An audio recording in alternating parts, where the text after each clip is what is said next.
Faire la paix avec toujours plus d'armes? Quelle est cette logique folle? Sommes-nous fous de livrer des armes pour tuer des Russes? En livrant ces armes, l'Occident pourrait déclencher exactement ce qu'il voulait éviter à tout prix: une escalade nucléaire. Pourquoi n'y a-t-il jamais eu de demande de livraison d'armes à des pays qui ont été bombardés de manière terroriste par les États-Unis? Les livraisons d'armes sont une zone interdite absolue pour l'Allemagne.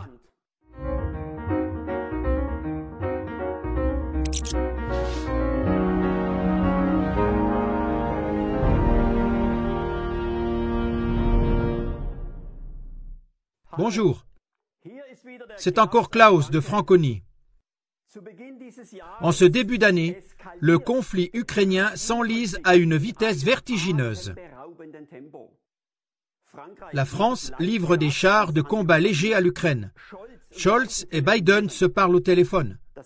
La Maison-Blanche annonce que l'Allemagne va livrer des chars Marder et une batterie anti-aérienne Patriot. Pour l'ambassade de Russie, une limite morale est désormais franchie. La Russie réagit.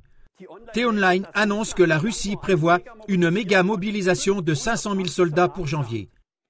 La Russie déploie des armes nucléaires en Crimée et en Biélorussie. Faire la paix avec toujours plus d'armes? Quelle est cette logique folle? Les armes allemandes, en particulier, n'ont rien à faire dans ce conflit.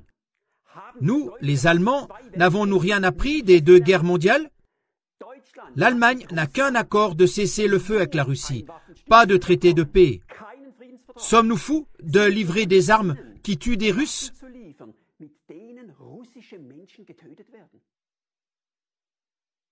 On peut désormais compter sur 2 doigts de la main ce qui va se passer. La Russie ne pourra plus résister à long terme à cette folie des exportations d'armes de l'Occident. L'ours russe sera ainsi mis au pied du mur et l'Ukraine n'hésitera pas à reprendre la Crimée.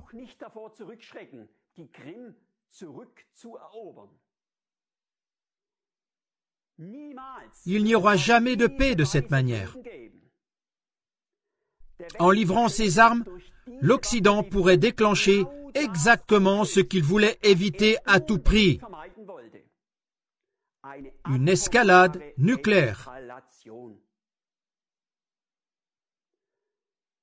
Qui veut vraiment cette guerre insensée entre les frères ukrainiens et russes? Descends dans la rue et demande aux gens: voulez-vous la guerre? Demande à Berlin, demande à Moscou, demande à Kiev. Tu ne trouveras pas un seul qui veuille la guerre. Alors, pourquoi avons-nous cette guerre insensée? Il doit y avoir quelque part en arrière-plan des belligérants qui veulent cette guerre et en profitent.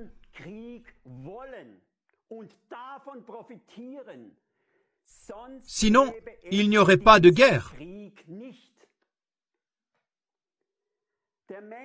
Depuis des mois, le mainstream ne donne qu'une seule réponse. Poutine est le bouc émissaire. La Russie est la seule responsable. La Russie, c'est le mal.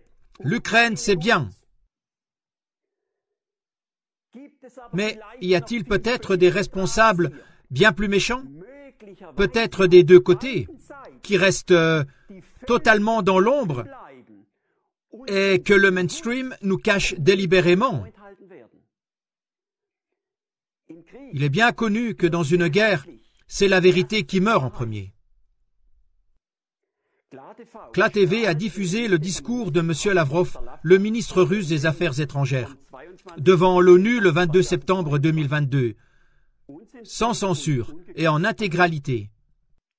Le discours est également difficilement accessible sur Internet dans l'espace européen, car il a été bloqué par l'UE. Dans ce discours, Lavrov a souligné que les négociateurs des deux parties en guerre s'étaient mis d'accord lors des négociations de paix à Istanbul, fin mars 2022, et que la paix était à portée de main. Puis vint le massacre de Boutcha. Cette atrocité a été imputée à la Russie sans aucune enquête indépendante. Lors de la 18e conférence anti-censure, l'ancien major Florian Pfaff a montré une vidéo du maire de Boutcha, prise immédiatement après le départ des soldats russes. Cette vidéo a d'ailleurs, elle aussi, été supprimée sur le net. Ce maire n'y fait aucunement mention de cadavres ukrainiens dans les rues de Boutcha. Il est donc évident que ce massacre n'a pas été perpétré par des soldats russes. Ce n'est qu'une preuve, parmi d'autres, que des forces bien plus maléfiques que Poutine ont intérêt à une escalade de ce conflit, qu'elles torpillent la paix.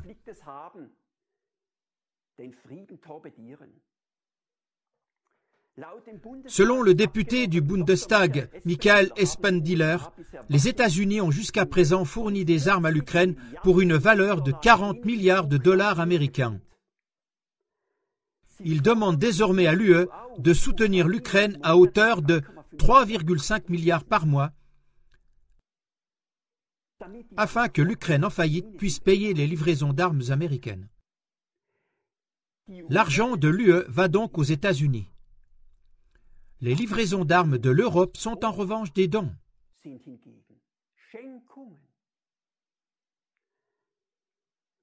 Donc, celui qui suit le chemin de l'argent se rend compte que ce n'est pas seulement dans le secteur de l'énergie que les États-Unis sont le grand bénéficiaire de cette guerre.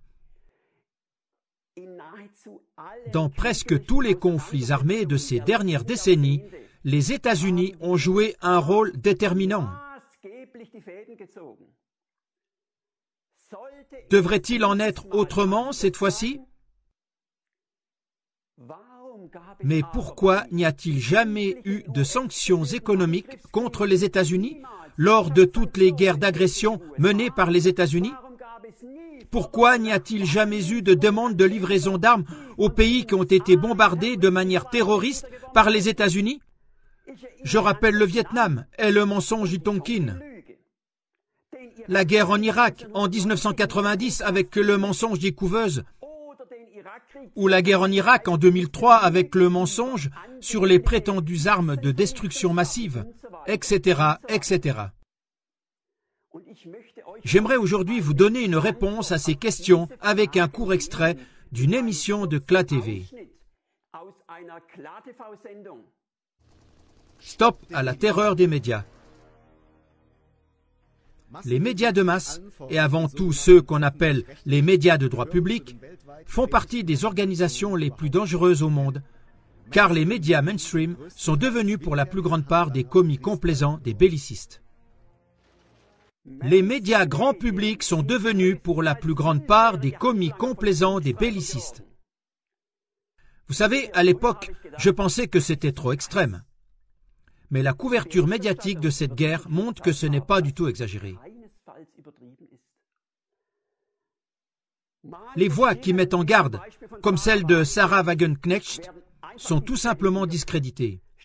Au lieu de cela, on n'entend presque que des voix de soi-disant experts militaires qui exigent avec véhémence des livraisons d'armes. Notre plus grand problème à nous tous ici est donc la propagande de guerre manipulatrice des médias de masse. Ne manquez pas de regarder cette émission.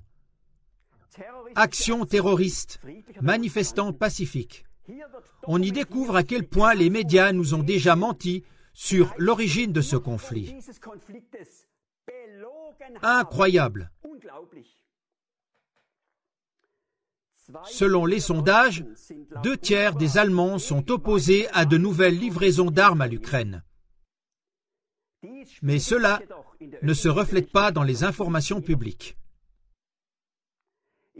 N'est-il donc pas grand temps de le dire publiquement? Les armes allemandes ne doivent plus jamais tuer d'êtres humains. Ça ne doit pas se reproduire. C'est une responsabilité historique, en particulier pour nous, les Allemands. Les livraisons d'armes sont une zone interdite absolue pour l'Allemagne. Et c'est là que je m'enflamme. Que pouvons-nous faire maintenant? Premièrement, faire entendre votre voix et appeler vos députés au Bundestag. Il faut qu'ils sentent que le peuple s'oppose sans condition aux livraisons d'armes allemandes. Deuxièmement, la protestation contre toute forme de livraison d'armes doit maintenant, là où il est encore temps, également descendre dans la rue. Il faut que des personnes organisent cette protestation maintenant, partout.